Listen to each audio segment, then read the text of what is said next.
Monthly. There you Nice to see everyone. Welcome to the monthly SFPM call. We have a really special guest today, Hani, who I'll introduce in just a second. As Alice and I were just noting, this is our first Zoom since the get together at ACR, which I think was successful beyond either of our imaginations. There were over 100, maybe even more than 130 folks attending. It was kind of shoulder to shoulder. I met tons of new people. I thought what Tony had to say was really inspirational, and hopefully everyone met someone new and can see the power of the society in motion. Since that time, the SFPM board has continued to discuss how to develop strategies for SFPM. As I mentioned in my in-person remarks, there's a survey out for all members in good standing. We'd like your input on what SFPM should be, where it should go, what our mission should be going forward. So if you haven't responded to that survey, please do. If you're not yet a member in good standing, please go to sfpm.io. Maybe we can put the link in the chat. You can pay your membership dues and have first crack at the survey. Like I mentioned before, I used to ignore the membership dues also, kind of accidentally, but also because I wasn't sure exactly how my voice, would count. But I can assure you that Alice and I and the board desperately want your input, especially now at this moment. And so joining as a member, helping us grow the society is really, really important. Your $100 goes a long way. So maybe during the call, if folks aren't members, if they can click on the link and join, that would be fantastic.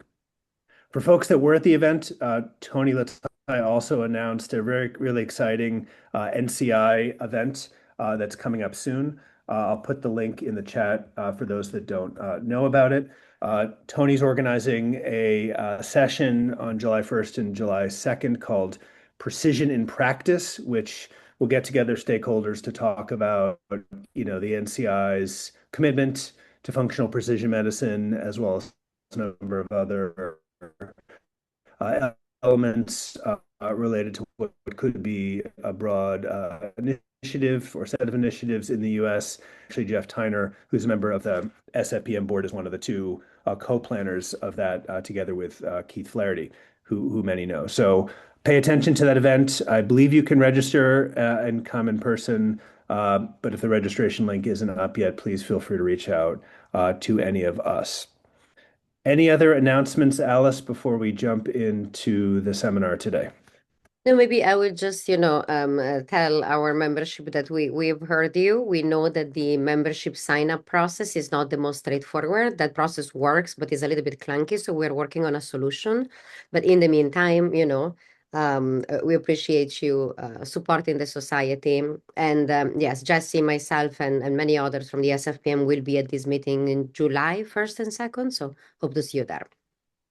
Yeah, as we speak with stakeholders, we just talked to Hans Clavers and Dave Tuvison and many others over the last week to get their opinions also on SFPM. I think there are some great suggestions for the types of things we could do and how the society could help. And we're trying to recruit as many of those folks who haven't been as close to SFPM in the past to be part of SFPM. So Alice is right. We're trying to revamp a number of aspects of website and how it functions so it serves everyone's interests. All right. Any final announcements from anyone in the group before we jump into the session today? All right. Fantastic. Okay. We have a special guest today, Hani Goodarzi from the ARC Institute in the Bay Area. I've got to know Hani recently, and I think you'll be blown away by the stuff Hani and his colleagues are working on. Hani's a core investigator, of course, and AI research lead at ARC, and he's a key leader, probably the key leader of the nation's push towards virtual cells. He'll tell us all about what we think that should actually mean, but really a monumental effort towards kind of integrating perturbational studies and predictive modeling. And we think it'll be really valuable for precision functional genomics and precision functional medicine. Uh, His background is prodigious, both in the private sector and the public sector. He's been really pioneer in machine learning and RNA biology, and he's also an associate professor at UCSF. Hani, you probably have won many additional awards and have many additional accolades, but let's just assume that anything you haven't won, you're going to win, and anything you've already won, everyone already knows about. So, congrats, Hani, and we're really looking forward to hearing about virtual cells and their applications today. Awesome. Thank you for both having me and the kind introduction. As Jesse mentioned, I'm Hani. I'm core investigator at Arc Institute as of 3 years ago and an associate professor at UCSF since 2016. My background is in hybrid like cancer biology and machine learning. And I've basically been in that intersection for really since I remember, almost 20 years. And again, as Jesse mentioned, I'm going to talk about our work kind of working towards building virtual models of the cell, and specifically in our case, more interest in cancer cells, of course. Also, please do interrupt me and ask questions if anything came up. Um, so first of all, my disclaimers, the one that is important for the purposes of today is Tahoe. I'm going to talk about a data set that those guys have generated and we have been using. So I'm a co-founder, academic co-founder of Tahoe, basically. So with that disclaimer, let me jump in. So I don't need to tell this crowd how drug discovery and development works, especially in the context of oncology. But this slide really summarizes. When I started my lab in 2016, I had the privilege of having Kevin Showcat as kind of an official slash unofficial mentor. And for those of you who know Kevin, he's in other plane of existence. So talking to him about how to write your first R01 is not very useful. But I did talk to him about why drugs fail, and especially in the context of oncology. And this was kind of the what came out of those conversations, basically, that has really shaped how I built my lab, and I've been thinking about this space. So basically, the way that we have been doing things for decades now is that we have a patient population, and we use this patient population to identify a target that we want to go after, that we think is a driver of that disease, and then we isolate that target and we try to find a drug against it. And for this process, we are doing either biochemical or very simple cell-based assays. So much of the screening process really is happening in this space, and then even the SAR, much of it happens here. And then the top hits move to kind of gold standard, more preclinical models. In our case, would be like PDXs and CDXs and PDOs and the like. So those would be like the final, the top hits are going to be tested in that space, and then the final contenders are going to move into the clinic. And even in the case of success stories, like sotorasib, for example, you get a picture like this where there's quite a bit of heterogeneity in response, and the reason for that. Everyone knows, and we thought that is probably mainly could be due to two reasons. One is that we started with a very heterogeneous population, but that heterogeneity doesn't really truly come up anywhere in the R&D process until the clinical trial itself, by and large. We are really using cell-based assays that are simplified, a handful of models. No one tries to like really go back and capture the heterogeneity of the population that you started with. That's kind of one thing that I think needed to change. And another part of it is that much of our screening and kind of hill climbing in finding better drugs happens in this process in vitro, in really simplified models where you're kind of devoid of the complexity of biology. And again, machine learning people understand that you're basically overfitting to a simple kind of model. That does not necessarily mean that you're also hill climbing on the actual efficacy landscape that you ultimately care about. So we set out to kind of answer these two questions, and we thought to be able to solve this, you want something like this. And folks like Alice are the kind of folks who are actually trying to tackle this very problem that I'm laying out. Is that you're collecting samples directly from patients and make them addressable, where you have a sizable bank where you're collecting a lot of patient samples. You capture the heterogeneity of these diseases, and then you basically test a variety of therapies or perturbations, and you try to basically fill up this map. This map is actually a real map for PDXs that I tried to make. And you can see that it's fairly sparse, right? Like the number of PDXs that exist are limited, or at least publicly that I could find. And then there are not that many that many drugs that have been tested across them. So filling out this matrix, of course, takes a lot of mice and takes a lot of effort. It's really not feasible. So this is where our platform Geneva came in. We are the ones who built it, but it was really built on the shoulders of the giants. It was really just a confluence of a number of technologies that we got to take advantage of at UCSF when we were building our lab. Most notably, Jonathan Weissman and Jimmy Yee. Jonathan, was one of the pioneers of single-cell transcriptomics and technology development around it. It already was doing some works in, CDXs and PDXs. So we adopted a lot of know-how and reagents protocols from him, and he was actually a collaborator on the resulting paper as well. Jimmy Yee, a colleague who started his lab around the same time, also at UCSF, and also very much interested in technology development and single cell sequencing as a way of. He came up with this idea of actually pooling individual patients as a way of multiplexing 10x runs, and he was the first person who told us we can actually use the SNPs in RNA to deconvolve individual cells into their genetic identity. So these are the kind of know-how and expertise that we had access to that allowed us to actually put Geneva together as a platform and to be able to solve this problem the way that we did. So what is the idea behind it? It's quite simple. It's basically a cell village approach. You take models from a number of patients, and as I'll show you, we have done dozens in our lab, and you can push it to hundreds if you want. It's really your willingness to put up with the engineering that goes into it.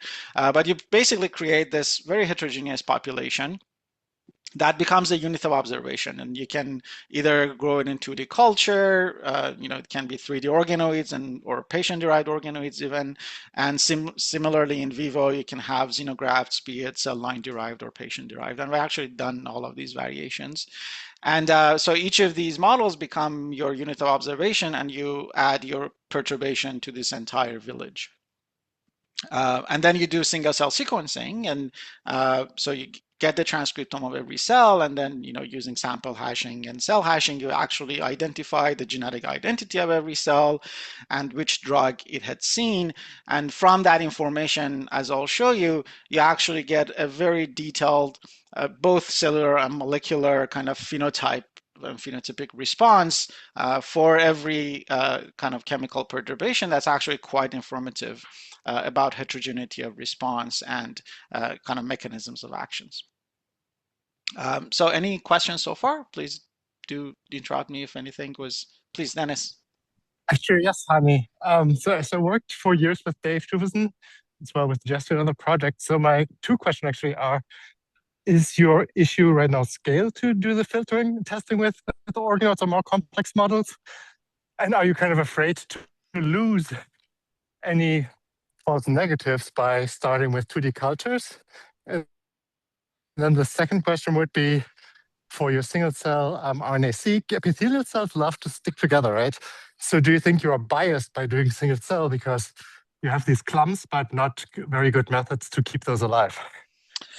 It's all good questions. So the reality is that, so first of all, for the scaling, actually 2D scaling is really hard. 3D is the way to go, right? So you can scale 3D quite a bit because you can create these very complex spheroids. In vivo also works. It's just the scaling is more like how much mouse work you want to do. So scaling is not as hard as you would imagine it would be, and it's not that much harder for patient-derived organoids or PDXs. It's more just how much access you have. So if you work with Alice, you probably have access to a lot of them. If you work with me, you have access to a dozen. So that's basically the bottom line. To your question about single-cell sequencing, yes, we have been doing single-cell sequencing, but you're not limited to single-cell sequencing. You can also even do kind of a spatial transcriptomics and go that route where you actually get the entire complexity of the cells without needing to dissociate them and all that. But what I'll show you today is more around single cell profiling, because that's kind of where we were comfortable, to be honest. Okay, so this is actually literally the first experiment that we did. It was quite simple. We took a bunch of cell lines in the lab. We just like mixed them 1 to 1. ratio across the board. And as you can see, this is basically an engineered pool, if you will. We selected 3 of these lines to be G12C mutants and 3 V600E BRAF mutants because, we knew exactly what would hit them. So this is more of a pilot proof of concept experiment that we wanted to do. We cell hashed everything, sample hashed everything, put it into one 10x lane. So all of this is one 10x lane. And as you can see, the cells nicely cluster based on cell identity. And again, we can take use a variation of demoxylate that Jimmy's lab had developed to identify every cell's original genetic background and basically label each cluster. And then on the right, you can also see that we can actually identify, again, like sample hashing, like know which drug each one of these cells had actually seen. Sorry, I messed up my screen. Now, one point that I wanted to draw your attention to, for example, here you have A375, which is, a known sensitive line to vemurafenib. It's quite sensitive. So you can see that there are no green circles there anymore, green dots anymore. So all the cells that had seen for that cell line had seen vemurafenib were pretty much dead. They're not. Some of them are surviving to the right there, but they're just not very happy. So that's kind of the cellular response that you would expect. And this gave us this idea that you could actually use the cell counts themselves as a measure of phenotype. It's not a really out there idea. It kind of makes sense. If cells are inhibiting growth, it would be reflected in their cell count. But the question was like how reliable this would actually be. So first of all, the first question was whether are the counts robust and reproducible between replicates? And as you can see on the left, they're actually quite robust and reproducible. And also, as I mentioned, we had pooled the cells 1-to-1 ratio. And if you look at the abundance at the time of the experiment, which I think was 3 days later, and you actually look at the representation in the pool versus their own individual growth rates for these individual lines that we had calculated separately, you actually see they're very well correlated. So the cells are kind of growing in the pool pretty much with the same rate that they will grow individually, which again is reflective of basically the fact that the cell counts represents growth and proliferation. So what comes out of this this cellular count representation approach to phenotyping if you take a closer look? So for example, for vemurafenib, if you just line up the cell lines based on their relative representation in the pool, you see that the 3 V600E mutant lines are here in the bottom. Same with ARS1620 and G12C lines.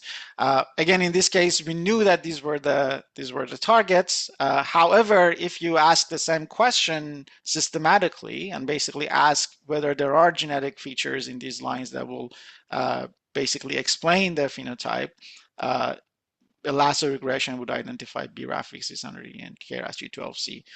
So this is kind of what we will call a mechanism of action determination, right? So in a context where we wouldn't know what these cells are hitting, this will actually tell us what the potential target could be. So we are kind of fishing out with this very simple cellular phenotype, the same thing that you would get from other growth assays. Of course, this would be the most expensive growth assay known to mankind, but you can actually do it. But you can go also further than that because you have single cell sequencing. You can do other cellular phenotyping. And I'll kind of double click on this further on, but this is one example of that.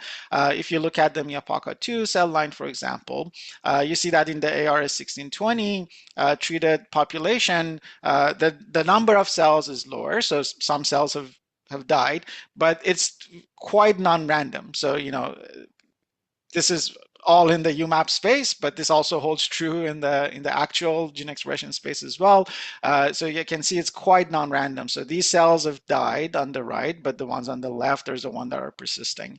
And if you cluster this space, you can actually see that there are two clusters in which you can find these cells, and the rest of the clusters are devoid of ARS1620 treated cells. And you can actually calculate the likelihood of this happening by chance, and you get a very significant z-score. So this is kind of another kind of cellular phenotype that captured this heterogeneity. And you can actually then ask, like, what is it about this side of the population that makes them more sensitive than the other side of the population? And you can ask this systematically for every individual sensitive population. So you can get at these really universal and broad mechanisms of resistance or tolerance, if you will. So this was all like, in the kind of in vitro versions of this. We have done many more examples of this. We double clicked a fair bit on KRAS G12C specifically. We built an entire population and pool dedicated to that, and we did some further experimentation there. But as I said, we were also interested in kind of moving to more kind of complex models, including in vivo models. So the same experiment that I showed you earlier, we also repeated in vivo. So again, these are cell line derived xenografts, but now you have this, heterogeneous tumor. You still get, quite a few of the cell lines that you have implanted. You can identify them. So these are here colored based on their basically a G12 mutation. And now the mouse is either treated with the ARS1620 or vehicle control. And you can actually, on the right, do the same cellular phenotyping that I mentioned earlier. So again, you see a much lower representation of the G12C mutant lines in the population, in the mice that were treated. Again, because you have access to single cell sequencing data, again, you can go further than that. For example, here we're looking at cell cycle phasing based on the transcriptomes. And again, you see that in the G21-22 line, which is the G12C mutant line, you clearly get G1 arrest in the mice treated with ARS1620.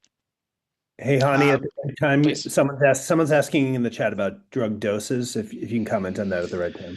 Oh man, this was done so long ago that I don't really remember. It's in our paper. I'll show you the link. Okay. But yeah.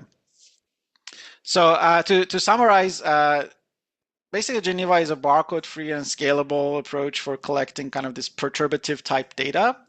It leverages both intra and intertumor heterogeneity to kind of give you insights about kind of mechanisms of actions. And as I'll show you, I showed you some, I'll show you more, that it gives you both kind of traditional phenotypes like growth-like phenotypes, but also molecular phenotypes that you can read out. And more importantly, for oncologists, you can do it in vivo and in vitro. One of the questions that we tried to answer with this fact was actually this notion that does in vivo actually matter? Because we all think that it does, but is it actually the case? So because we had the same experiment in vivo and in vitro with ARS1620, we basically asked, like, what are the findings that are in vivo specific or in vitro specific? I would say that, quite a few, actually the majority of findings were concordant in vitro and in vivo. This would be like one of those on the left. You can see that the in vivo and in vitro responses are quite similar, but there are examples where the in vivo response was either the response was very selective in vivo or just predominantly much stronger in vivo than in vitro. And like the EMT signature in ARS1620 response was an example of that. And we actually tested this in vivo as well by creating this combination therapy and showing that it actually synergizes with ARS1620. Now, at the same time, because this is a single cell sequencing experiment, there's a ton of hits that comes out of it. So we didn't want to just randomly pick a few and test. So we ended up just building a secondary library of a couple of hundred hits that should make the cells more sensitive or resistant to G12C inhibition. And we basically did in vivo screens with these libraries. And as you can see, we recapitulated the kind of, for the most part, the the effects that we expected. So the ones that are sensitizing or expected knockdowns that are expected to sensitize the population to sotorasib, or the ones that are protective, you see them to act that way for the cell lines that are G12C mutants, and less so for the resistant line, and a lot less so for the G12V line that's supposed to be non-responsive. So this paper kind of summarizes all of that. There's a lot more in it than I had time to show. So please do check it out, including all the details of the mouse experiments and all that. And again, shout out to both Kayvon and Jonathan Weissman for collaborating with us on this paper. And again, as I'll show you, this really formed the foundation of how we are thinking about both data generation at scale and what comes next, which is virtual cell modeling.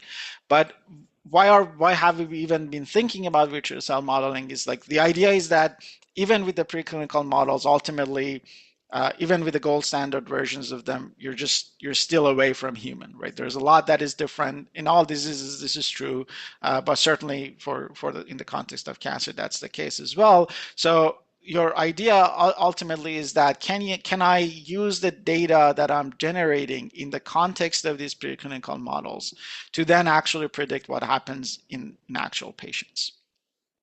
So this has been the driving force, at least in my lab, for starting to think about this idea of virtual cells. It is a kind of a mushy term at this point. I think it means different things to different people, but I'll tell you what it means to our lab and ARC Institute, and hopefully we will be on the same page about this. But ultimately, it's really about, in this case, it's about drug response. Can you actually predict what will happen to a tumor, inside a patient if they are given a given drug or other form of perturbations? So it's what we need to realize is that, of course, it's a complex problem, but there are also wins between where we are today and where that complete inhuman model of a tumor would be, right? So what the bar to beat is where for example, the preclinical models are today. So you want to surpass these xenograft models that we have been using in oncology. If we can build models that surpass these preclinical models, then we are doing something above and beyond them. Basically, that's kind of the goal of our models, at least to date. So how can we go about actually doing this? Again, the idea of a virtual cell is that it needs to generalize beyond its training universe, and that's what is really hard. So in AI, if you are inside your training universe, your life is a lot easier. If you have sufficient amounts of data and you are in your data distribution for what you're trying to predict, you're fine. Challenges are when you want to generalize outside of your training data. So when it comes to this kind of virtual cell modelings, by definition, you'll have to be outside of your training data because your training data is in preclinical models, and what you're trying to predict is actually human in a clinical setting, right? But there are also reasons to be optimistic about our ability to be able to do this, and I'll explain why.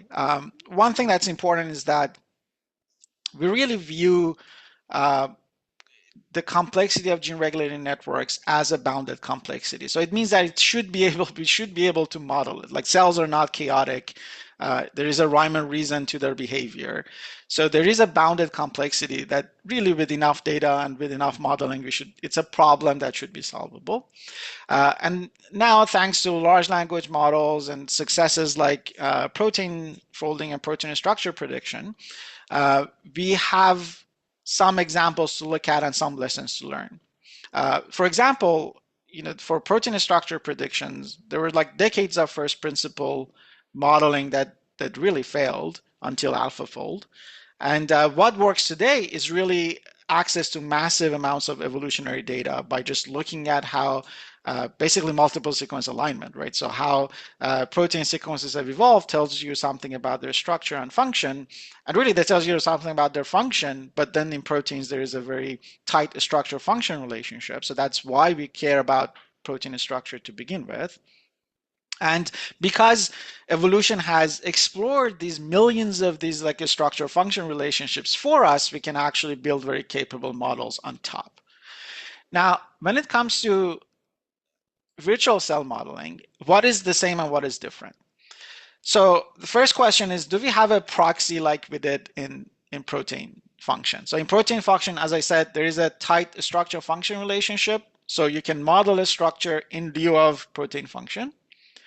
Now, thanks to advances in single cell profiling, we have come to view that there is a similar proxy in cellular models, experimental models, with cell state. And cell state defined as a lower dimensional projection of omics data, right? So however you measure cell state, if two cells reside in the same state, then they're likely have the same function. So there's this emergence of, over the past decade, emergence of this cell state, cell function relationship as something that we can actually model.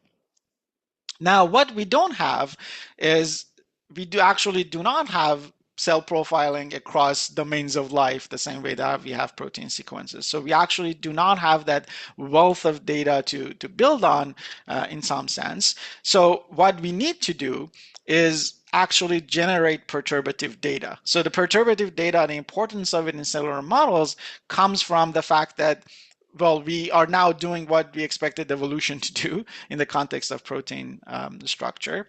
Now we are creating these perturbations ourselves and observing the consequences of them. And this allows us to both see cells in new states that we otherwise would not have seen, and more importantly, have a view of causality, because when you act like on the cells with a perturbation, and certain things change, for example, expression of a specific genes change, it means that these are somehow connected. So I took the network, I pulled some part of it, and these things move together, so they have to be connected in some form or fashion. So this is very information rich for AI models to actually learn from.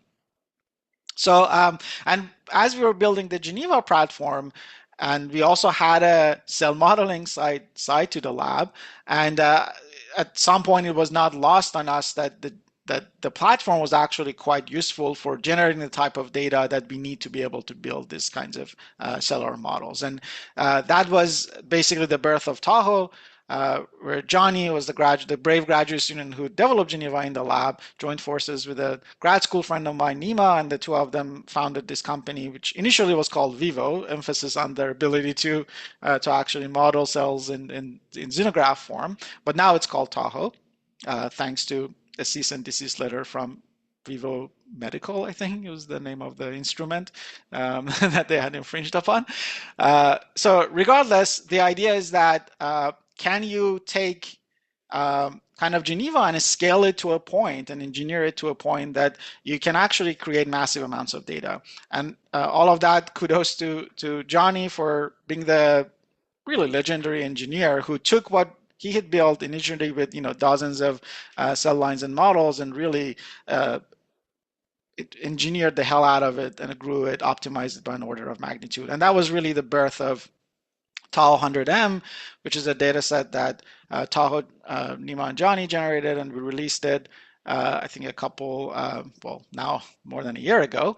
That really has changed how we look at perturbative data, and cellular modeling has actually become a table stakes data set for the field. So first of all, we tried to cast a wide net. We basically created this pool to be quite heterogeneous. So you have a pool of 50 cell lines that come from a variety of tissues of origin. They have a number of various target mutated genes and all that, and a variety of mutations. So the goal here was to really create a diverse pool. Of course, with this platform, you can do it however you want. So you can actually zero in on like breast cancer and like create a massive pool of all breast cancer lines, and if you will. But for the purposes of this data set, we wanted to really diversify as much as possible so that we had a lot of different variation of contexts. And then on the drug side, we went with about 300 compounds, I think 350 treatments at 3 doses. So this is a total of, I think, 14 plates And one thing that came out of the data is just how, again, kudos to Johnny for having engineered the hell out of this. There's just so little batchiness to the data. There's no batch correction here in this map that I'm showing you here. You can see that the cells nicely cluster again by their cell line identity and across this 50 cell lines. And you can even do like the cell cycle phasing and everything that I showed you earlier at a much lower scale. Now you can have the same kind of readouts at a much larger scale. And again, like the fact that this data is just so well endogenously controlled and not batchy, I think it's also quite important.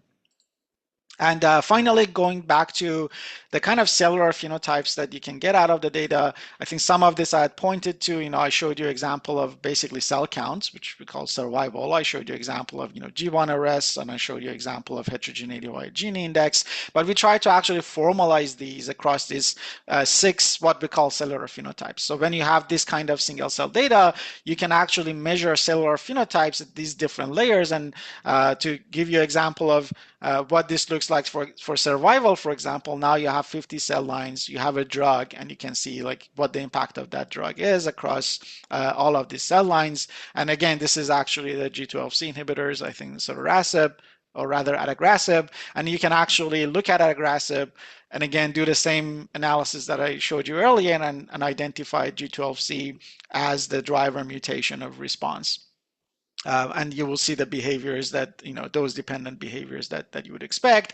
So this survival is one metric of, phenotypic metric. You can also do the same Gini index that I showed you earlier for heterogeneity in response. And again, you can see that G12C comes up as a key factor here as well. What is interesting is that the reason that we came up with this 6 is that these 6 are correlated but not perfectly so. I think different ones actually capture different things a little bit. So you can actually see that there is some overlapping kind of information and signal in what they represent about the response of every cell line to the various drugs. But there's also quite a bit of kind of individuality to them. So I think collectively, the 6 of them really capture what happens to a cell in response to drugs.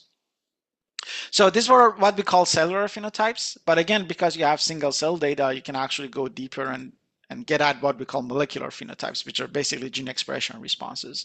So what we did and what I'm showing you here is that this is a projection of not the gene expression, but actually pathway activities. So we used vision to score pathway activity changes in response to every drug.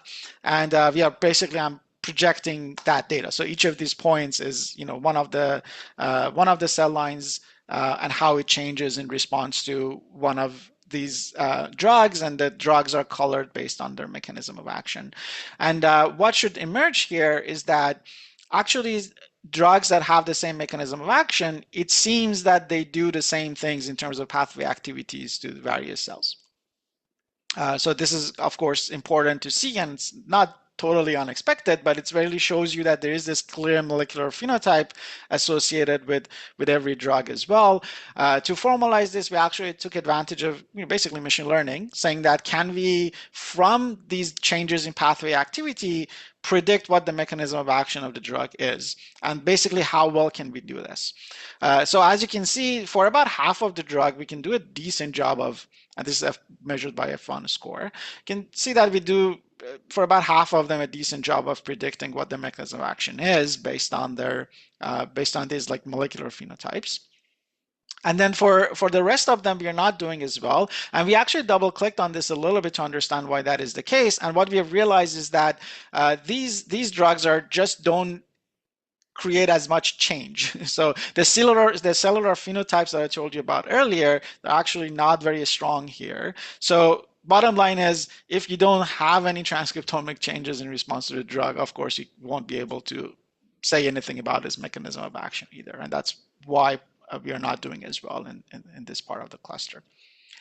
Now, again, the goal of this this Tahoe 100M data set that Tahoe generated and released, and this is open source, so it's free to use for everyone, commercially and non-commercially. Again, kudos to the Tahoe folks for actually having made this happen. But all of you guys, in any setting, can use it and build on it, as we have been at ARC Institute as well. But we took the Tahoe data set and we also supplemented it with another data set that we put together internally. This is actually going off of publicly available data. It's a repository that we call SC base count. This is kind of equivalent of cell by gene for those of you who are familiar with that data set. But in cell by gene, you end up, users basically end up submitting their data, like processed data to that repository. In our case, we actually created an agent to go and find the data sets and then uniformly process them. So this uniform processing was important for us because we didn't want analytical variations in like what genome build people have used and what tool they've used for, counting gene expression and which version of gene expression counts they've used and all of those things to really influence the outcomes. And actually in our paper, we showed that adds up to about 5% of total variation in the data. So it's really not without significance. So this was really our goal. And we actually started doing this manually a long time ago. There was a former RA in my lab named Chris who started doing this manually, and very quickly we realized that Chris is going to grow old without putting a dent into this. So we created what is one of the first agents in biology, as far as I know, which we call SR agent. And SR agent is actually doing what Chris was doing. For the longest time, we actually used to call it RoboChris, but then we renamed it SR agent for publication purposes. But basically, it goes and fetches public single cell gene expression data sets, identifies kind of automatically identifies the chemistry and pulls all the metadata using large language models, identifies everything that needs to be identified, fills out a very nice metadata sheet that we have actually looked at quite a bit and does quite well, and then also sends the data to a uniform pipeline for processing called a SC recounter. And in the end, you basically get a very nice this count matrices that we also tried not to make any kind of assumptions for the field in terms of what versions of these they want to use. So we have actually made all of these available. Again, you can use any versions of these that you want, and folks have actually been using SC base count already, and it's actually quite a bit larger than cell by gene as well at this point. I think at the time of publication it was 250 million cells. I think we are now up to 500 million cells, as the field actually grows. So this is a continually growing repository, and we have made both SC base count and Tau 100M. So the Tau folks were excited about our goal of creating this kind of shared home that we call Virtual Cell Atlas for creating this like ML ready data set in one place. So as we also at Arc Institute increase our own data sets and release them, they'll be added to this atlas, and this is already available on our website if you want to check it out. So all of this, we built up towards this idea of now we want to go and like build a virtual cell model. I'm going to be the person who presents this, but this was, of course, took a village. Special shout out to Yusuf Rohani, who's our AI group leader, and his team really did much of the work. And our CTO, Dave Burke, who joined us more than a year ago from Google, and helped us actually build and scale this entire team and to be able to do this to the extent that we have. Okay, so let me tell you a little about what we mean when we say virtual cell. I told you already a bit about what it's supposed to do, which is kind of generalization to a new context that it's not been seen in the training data. But what does that mean operationally? So we basically want to be able to, given a perturbation, be it genetic or chemical, and a baseline gene expression, predict what are the consequences of that in the gene expression space. Basically, give you a volcano plot. So again, I try to have a very kind of applied definition of virtual cells, because I think the reason that AlphaFold was significant wasn't because it reached a certain like metric. It was because it became accurate enough that a structural biologist and other folks could actually just use it and put the predictions in a paper, and without getting pushback from anyone that this is useless, right? So that's kind of what we want to do. We collectively in the field of genomics take cells and knock down stuff in them, or overexpress stuff in them, or treat them with drugs, and do RNA-seq all the time. Like my lab alone is probably spent like millions of dollars on these types of experiments. They are both expensive and slow. So the goal is to really replace these kinds of experiments. Can we actually build a simulator that is of this process of knockdown RNA-seq that is good enough to really replace the process itself? And this will allow you to do this a lot faster, test more things, and ultimately even do things that you cannot easily do experimentally, which is combinations or serial perturbations and all of those things. So that's fundamentally the goal. So when we say like what virtual cell means to ARC, that is our kind of our North Star, is to be able to predict what happens in response to a perturbation. Also, the reverse task of it is also another goal of ours, which is given two states, what perturbation would take you from one state to another.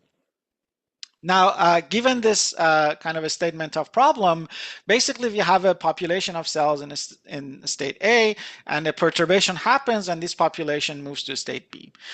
So the final kind of distributions of the cells is defined by the effect of the perturbation, the heterogeneity at the basal state without perturbation, and some noise, right? So we want to, noise is not modelable, so basically we want to model what is on the left of this equation. So our first attempt at this was this model called state that we released last year, and it just got accepted in Cell, so hopefully you will see the paper in print form, not too distant future. There were a lot of exciting innovations for state, but I think probably the biggest one was transitioning to a set transformer architecture, when we are not in this setting moving individual cells, but rather we are moving populations of cells. And these populations are covariate matched, meaning that as far as we are concerned, they should be the same. They're like from the same background, they were treated the same way. So they really capture true heterogeneity of biology, and then the perturbation comes on top of them, and there is a set transformer architecture that takes the basal state plus the perturbation identity and moves the population into the predicted space. And we saw that this set architecture is really important. Like knowing these cells, for each individual cell, knowing where its neighbors are and what the state of the neighbors are, it's actually quite informative about where it's going to end up. That's basically what this set transformer architecture means. This came out of this idea that that pseudobulk actually works better than individual cells. And what is a pseudobulk is basically a simple transformation of a population, which is basically a population average. And when we trained this is a work done by Abi, by the way, in our Computational Tech Center. When Abi trained state, this transformer architectures, they have these things called attention heads. So you can ask them what is it that they're doing to some extent. And as you can see, for example, there's this head that is basically taking an average of other cells pretty much. So this is basically pseudobulking. So the model itself is like one of the heads is kind of pseudobulking. There is another head that is doing the exact opposite. Pretty much every cell is paying attention to itself, more or less. And there are heads that are a mix. So God knows what's happening here and why this pattern is important. But that's the beauty of the transformers. So state basically uses this set transformer architecture to take a population of cells, ask for a perturbation, and move them into space. Now, how do you actually evaluate if this is working at all? So we actually created this package called CellEval that actually has become kind of the package that the entire field uses at this point. Our goal was to really, again, make this as relevant to biologists as possible. So CellEval, what it evaluates on is pretty much what comes out of your like basic RNA-seq analysis. What are the differentially expressed genes? What are the log fold changes? What does the kind of basically volcano plot looks like? How many genes are going to be differentially expressed? Or the opposite. If you want to identify a perturbation, is the perturbation closest to the target one, or are the other ones in the neighborhood that you might have kind of missed? So all of these together kind of are part of cell eval. But again, it is entirely like with biology in mind, like how would biologists actually use these models, and what would it that they want to come out of these models? So that is really guiding our evaluation metrics as well. Now, that the I mentioned that we want to generalize to an entirely new context. In practice, this has been really hard. So the version of it that Estate was more successful in is what we call few shot predictions, meaning that for a new context, for a held out context, the model has seen a small subset of perturbations. For the training set, it sees everything. So it sees, for example, in the case of Tahoe, it sees all the drugs across 45 cell lines. For the 5 held out cell lines, it sees only about a quarter of perturbations or drugs, and then tries to predict the rest. So State was really focused on this, what we call kind of context generalization problem. And how did we do? Overall, I think for a first pass at this, I think we did quite well. So we have 3 data sets to look at here. Tau 100M is on the left. PARSE, which is cytokine treated PBMC data set, is in the middle, and Replogle Nadig, which is basically our perturb-seq data sets on the right. So as you can see, for the chemical perturbations, we do quite a bit better than genetic perturbations. Genetic perturbations prove to be more difficult. I think there are probably 2 reasons for this. One is that, with Tahoe, we have data for, 50 contexts, right? So when you have like access to 40 contexts, then predicting what happens to 41st is a lot easier than when you have 3 cell lines and you want to predict what happens to the 4th. So that's, I think, one reason that's kind of just data scarcity. That's one thing that we are trying to solve at ARC by basically doing more cell line perturb-seqs. And the other side is that genetic perturbations are more nuanced than drug perturbations. So some of them are like so few genes changing that's actually quite hard for the model to zero in on those. So that's more of a technical modeling challenge that we need to overcome to really kind of boost the signal to noise. But there has been a paper recently came out, and that's actually one of the challenges of being in a field where the field moves so much faster than the publication cycle. Basically, there's a Nature Methods paper saying that virtual cell models don't beat simple baselines, and this is by and large. It was true when that paper was submitted, but not true when it was published, because in the interim of the preprint and publication, there were a number of models, including State, that actually did beat those baselines, and you actually see that here. So we're including all the various different models and including very simple baselines. And as you can see, the baselines do beat the earlier versions of the models, but State actually does a fair bit better, especially in chemical perturbations, than these simple baselines. The simple baselines are basically averages. So it will do the drug would do is in this cell line an average of what it had done everywhere else. Or for context mean, it's like this perturbation would be similar to all the other perturbations, average of all the other perturbations that I've seen in this cell line. So as you can see, these mean kind of context and mean perturbation baselines have some information in them, but State does quite well. And this is in the Pearson delta. So basically, this is your ability to predict where the cell go in terms of their gene expression relative to control cells. We also have basically overlap with differentially expressed gene sets. So you identify a set of genes that are be differentially expressed, and you also have the ground truth of differentially expressed genes, and you ask like what fraction of these am I actually predicting. As you can see, again, State does quite well for chemical perturbations. And this is really not far above, not far below your like ceiling of what would happen even experimentally. So if you do this experiment twice, you're not going to find exactly the same DE genes. It's going to be like at 60, 70% maximum kind of overlap. So we have come a long way towards, like, at least for chemical perturbations, solving this problem. Again, this is state itself is a year old. Both us and others have models that do actually better on chemical perturbations and even better on the genetic perturbations.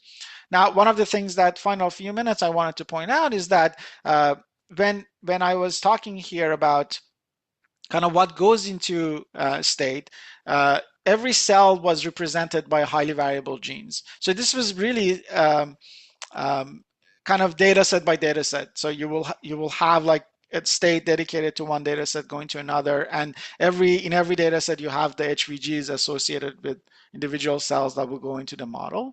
Now, what we realize is that if we replace this, the gene expression with an embedding of the cell, the models will do generalization better.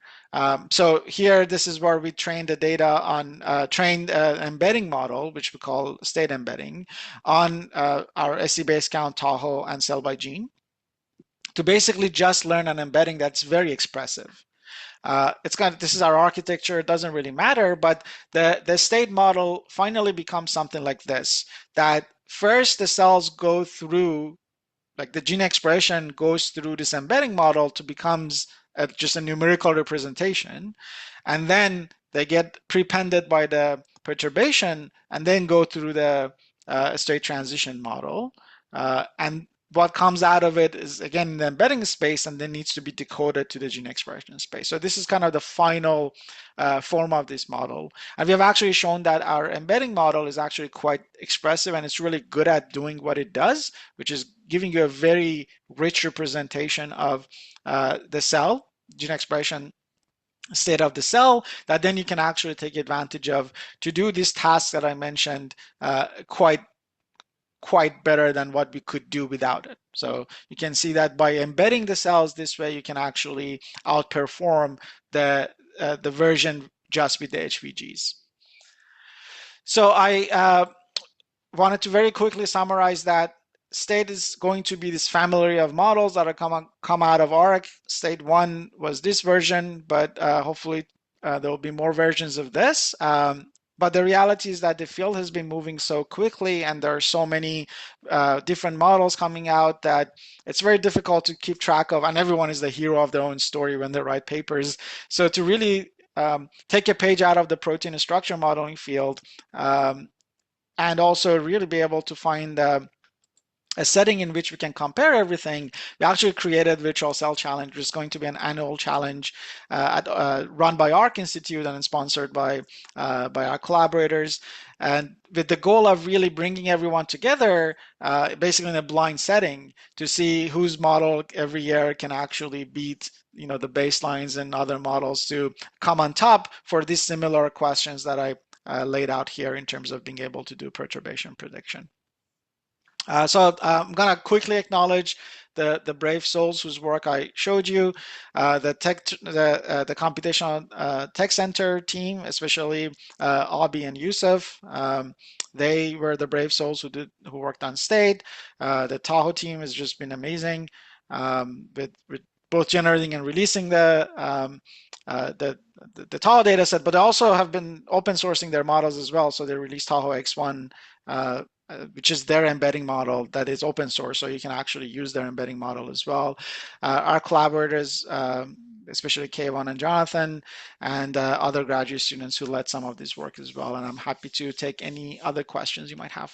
So Hani's truly fantastic. And while I have to rotate off the call, if folks want to stay on for 5 or 6 minutes, Alice is going to MC the questions. Thank you so much for sharing with us. As you know, this community is trying to predict drug response from human tumors, either through a combination of doing things experimentally, or we hope in the future doing things computationally. So we as a community would benefit from your advice quite a lot on what data sets should be generated, need to be generated, could uniquely be generated by this hub and spoke community, what tumor types or genotypes should we generate those data sets in, and what data sets maybe that we're useful 20 or 30 years ago, maybe should we move away from so that we can, adapt and adopt like every iteration of state and the 17 other models that are published uh, Absolutely. Yeah, each week. I'm going to awkwardly ask you those questions and then drop off, but I sure. love if folks can stay on and ask Connie some additional questions. Thank you, Jesse. And See you, yes, if Jesse. there is, any quick question, I know we are over time. Maybe I'll ask you a very quick one, Honey. I really like Sure. your predicting MOAs from your molecular phenotypes. Mhm. I was wondering if you have the ability, even for those drug classes where you see a very obvious, right, prediction there. Do you have the ability to separate, the cleaner and the dirtier drugs in there? And can you actually kind of also gather what are the secondary targets, and Mhm. Yeah, so we didn't. So the your first question we didn't really look at it deeply, but your Mm, second question we did. So there's actually we realized that there are drugs that moonlight. So you have like yep. mechanism of A for them known, but then they also do mechanism B, and we have actually validated a couple of cases that has been the case that they kind of they do more than one thing, and you can actually prove that. Oh, okay, that's very, very interesting. Any question from the audience? Please jump in.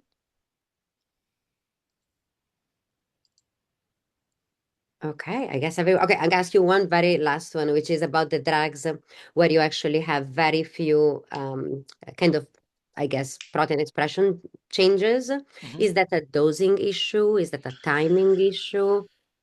Could be Mhm. both of them. The so the Tahoe data set is a 24-hour data set at three Okay. doses. Hmm. So we tried to do the maximum dose is like 5 micromolar or something, so it's pretty Hmm. high. Um, but still, I mean, some drugs just don't do anything at that dose. Yeah. Yeah. Yeah, makes sense. And I think it's fantastic to see all of these resources shared with the community. So Yeah, I there's actually more of it coming. So we partnered, by we I mean like Arc and BioHub. We partnered with Tahoe to generate a larger version of this, which is okay. internally called Tahoe 2. So it's going to be similar cell lines. We're adding some new ones, removing some of the old ones, and a lot more perturbations, basically. So it's going to be 5 times larger, and that should come out, I think, like it will take 18 months or something to generate. So um, it would it will come out That's sometime yeah. then. Yeah. I have Good. a question. Can Go I on. ask a quick Of question? course. Hi, Please. Please. Honey. Really enjoyed the talk. And it's a quick question. What's your ARC, plan for maybe, automated experimental validation for some of the prediction and maybe iteratively improving the Mhm. model? Yeah, And so I mean, we are big on active learning and lab in the loop. I think that's the only way that you can really truly do this, and that's what Tahoe is doing as well. Basically, every iteration of data guides like what is useful for the next iteration, where the model does well and where it's not doing well, and so that's kind of we're building these confidence measures into the model to be able to get a sense of where the model is less confident about its predictions, do and you also try to those use are foundational AI to do that? So like the yeah. AI automatically identify the key, Yeah. experiments, then somehow more automate that and come back making like closed loop or yeah, kind Yeah, of how much exactly. I human mean, it's intervention? a lot, a big part of the loop is pretty manual, right? So once you identify, the library of genes that you want to perturb, or, the number of chemicals you want to perturb, then you will actually need to manually clone the library and do the actual perturb seek. So that part of it, there are four other technology centers at ARC who are dedicated to that and are really chuching along. And there's like really exciting data sets coming online. Each of them to the tune of 20, 30, 40, 50 million cells. So very, very like each batch of data gives you so much room to explore. But then the models, kind of the computational tech center works on the modeling side and to inform on the next batch of data generation. And then for this audience, right, like it probably always start with cell line, all that stuff. But of course, for this audience, we have a lot of patient-derived models. Mhm, They're more challenging and all that stuff involved and more heterogeneous. But, mhm. any thoughts on, but like eventually, how Uh, does that translate to more patient kind of Yeah, relevant? so that doesn't really for like the Tahoe style like mosaic that I mentioned, that doesn't really change as much. We actually have done the organoid models, not just even in cancer, even in kind of other models like brain models as well. not much changes. They don't, of course, not they don't like they don't cluster so nicely by genetic identity, because there's cell types that are different in every background. But you can still do a very good job of assigning every cell to its genetic identity, and if anything, it's more richer data, I would say, than cell lines. And I think I can disclose probably that Tahoe is also doing internally a lot of PDOs. The data that they released externally for free is all cell lines, but of course, everyone knows that the patient-derived models are where the excitement is. Yeah, I was going to ask that question, Shilling. So Yeah. Thanks. and maybe we take one last question from Dr. Yun. Yeah, thank you. So just to follow up on Shiling's question and make it a little bit more complex. So do you have any plans to model data sets from intact human tumor tissues? So, perturbation in ex vivo models where the tumor microenvironment is intact and with the stromal cells and other components that contribute to treatment response in patients.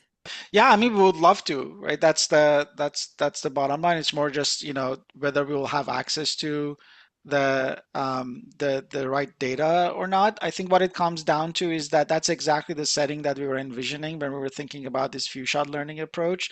That yes, in actual humans, you're not gonna get 1100 drugs into humans, but like maybe you'll get 5, 10 from various studies, and maybe from those you can predict what happens to the other kinds of perturbations. That's exactly where this like few shot learning approach really comes in.